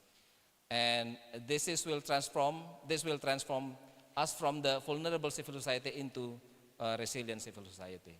So in conclusion, I can say that democracy does not die overnight. Democracy only fades. But democracy fades when truth is blurred, civil society narrows, and institutions lose legitimacy. We need to put civil society in the center of information integrity. We need to build a collaborative ecosystem, prioritize truth as democratic oxygen. Information integrity is not a technical issue, it is a democratic imperative. So thank you very much. Terima kasih banyak. Saya back to you. Thank you. Okay, let's give applause again for Dr. Gaffar. Okay, thank you so much, Dr. Gaffar, for your enlightening presentation.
Best. All right, let me introduce myself. My name is Cesar Malinda. I am from Universitas Cendekia Mitra Indonesia. I have a question. This is for Pak Gaffar. The question is, how can we be sure that AI, which is controlled by powerful corporations and governments, will truly strengthen democratic resilience when in reality it can spread misinformation faster than truth and silently act as a digital gatekeeper, deciding what citizens are allowed to know? Thank you. Okay, thank you. My name is Freelance Krismantro Putro. I come from Mafindo, Masyarakat Anti Fitnah Indonesia, and also part of the Asia Pacific Justice and Peace Worker. So, I don't know. I feel a very deep sad here to watch all the presentation, and I think we face a very difficult condition how to keep this democratic value alive among us. So I believe that democracy must be based on the investment of the values within society, within the people, with the heart of the people. And now we are facing very fast development. The velocity of the AI development is uncontrolled, even by state itself. And so we no longer invest some values to the society. So I think if we believe that our future is depend on how we build this trustable society, this value-based society, we have in the very deep concern about how we can reinvest the values within society in this condition. So can both of you help me to make this more clear, and I have more hope to face that. Thank you.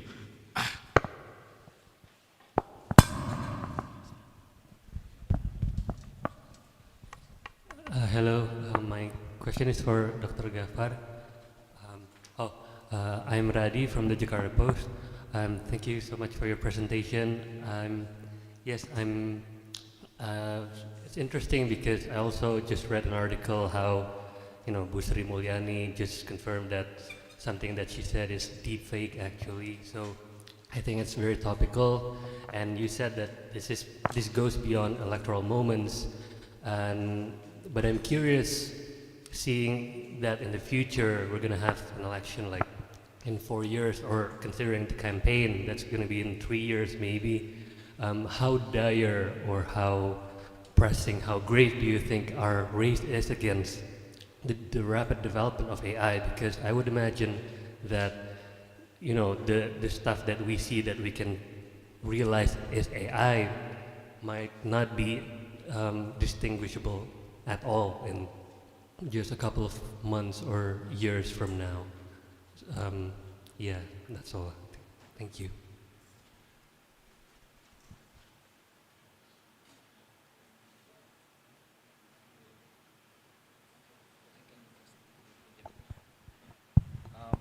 Just quick comment. There are three questions, but I guess it's related to each other. How can we be sure that AI will strengthen democratic resilience, and how to reinstate the original value? I want to go back to my very first argument that AI is not in itself a democratic tools. It's just a tools, like knives or weapons. It's tools that can be used for both good and bad things. So it comes back to who use the weapons, the man behind the gun or the woman behind the gun. So it depends on how we use that. Another point that I should mention, I also mentioned this in my paper, that AI is still in the very early stage, not only in its development, but also in our own familiarity with AI. Most of us are not very familiar, let alone comfortable with AI. Let me give you an example from educational perspective. We are here in university, not all of us are comfortable with the use of AI. For some lecturers, AI, it's strongly forbidden things to do. The students cannot use AI. Well, I don't believe that students don't use AI. Even I use AI in developing the paper. But I mentioned that in the last part of the paper, that I developed this paper from my own idea, and I used the help from Copilot, DeepSeek, Consensus, and then I use AI to smoothen my language with Killbot and Grammarly. So I use AI. Every day I use AI with at least Google Maps. It's also an AI, and it's really helpful. It tells me which road is less crowded, but it's still my decision which way to go. So my point is that AI is still new, both as a technology and for the usage. And it's typical, if there is something new, the first thing to happen is the bad things. Let us be honest, when you first time have access to internet, most of you, probably open some pornographic content. Always bad things. Or probably some of you busy with, online shopping, not information searching, for example. So, although my paper mentioned something not so optimistic about GenAI so far, I don't mean that it cannot be good in the future. I believe that we will adjust. I believe that as the case of Indonesia has shown us that people will adapt to the new situation. I believe in social equilibrium, that we will eventually be able to use the AI for democratic purposes. The key is in our willingness as civil society to use it to claim the right for information, for example, to claim the right to voice our criticism toward the government. And there are many lists of things to do, but my point is I believe that we can reinstate the democratic value in the future once we are really familiar with generative AI. I think that's my comment. Okay, yeah, maybe this is also another short comment in response to you about value, and I quite like the way you frame it, that this isn't just about, it's not just about political content, it's also about the everyday value that's really eroding. And you can definitely see that in the content itself, content on social media platforms. And with bad shit content, they've always existed. I think they've always existed for a long time. With Instagram, I think I've always seen ads every one or every two posts now, like maybe in the last few years. But the thing is, we also get habituated with it, you know, so we don't really question it, and we as an individual, we don't really question it, and we just accepted all of these changes. So I think it also, you know, other than policy level, of course, it also needs to work on the very much on an individual level as well, because, you know, like at the end of the day, like we're the ones that are interacting with the platforms, and these platforms, they make it really easy for you to interact and to engage with the program. So in other words, like you don't, when you're within the platform, you don't think, you know. So it's really designed for you not to think. So it's really designed for you to be dumb, you know, to mind-numbing to you. So, you know, this is not just about GenAI. I think this is also about how social media platforms work in general. I think almost all of them are like that. And I think I very much agree that it's a really bad design, and I hope it's something that we can continue to scrutinize all together, you know, not just isolate GenAI, but to see the infrastructure as a whole. Yeah, I think that's all. Thank you. Okay, let's give applause for Dr. Gaffar and Mr. Anindya.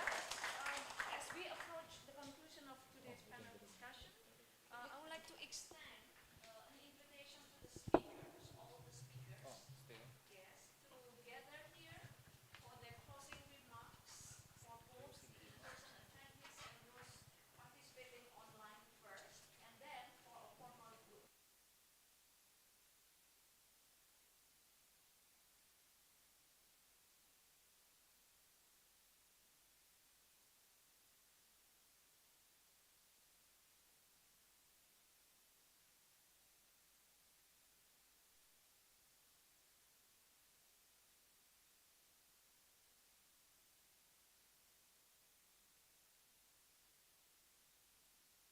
Lessons learned for all of us, maybe from Ms. Chen and then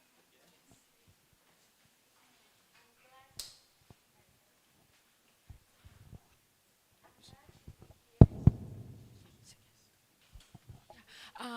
I'm so glad to be here. So after my presentation, we mentioned about the AI disinformation was just a very old, just like the professor showed the leak link blanket, so we can fix the problem. And we are trying to find the new methodology and the new strategy to counter AI was used in information operation. And so the journalists, the investigation report was give me a very impression idea how the past used the AI how use the AI to conduct the information. So we are kind of in different angle to investigate the same phenomena. So I'm so glad here to hear different investigation and thinking the same thing. And thank you, the professor, give us the whole picture and the new idea to find the new strategy. Okay, for me, AI is a technology. AI could be not replace human test. And then I'm glad, I'm happy in here. We can discuss about AI in Jogja. Thanks for your advice for us. And then I think AI is a tool, and we can train AI like a little baby. Okay. Thanks. Yeah, I think, you know, with our public and private life is already really merged. I think it's also important to see how, to criticize ourselves too, and to see how we engage with social media platforms in our everyday life. So, vote not just, there's a saying, you vote with your money, but also with social media, you vote with your time. So I think you also need to be mindful of that too. Thank you. If you say that there is no such thing as a free lunch, we can also say that there is no such thing as a free democracy. You need to pay for democracy. The harder you work, the better your lunch. The harder you work, the better the democracy. And the work hard for democracy is to build civil society resilience, and we need to make use of the GenAI to strengthen civil society resilience. Thank you.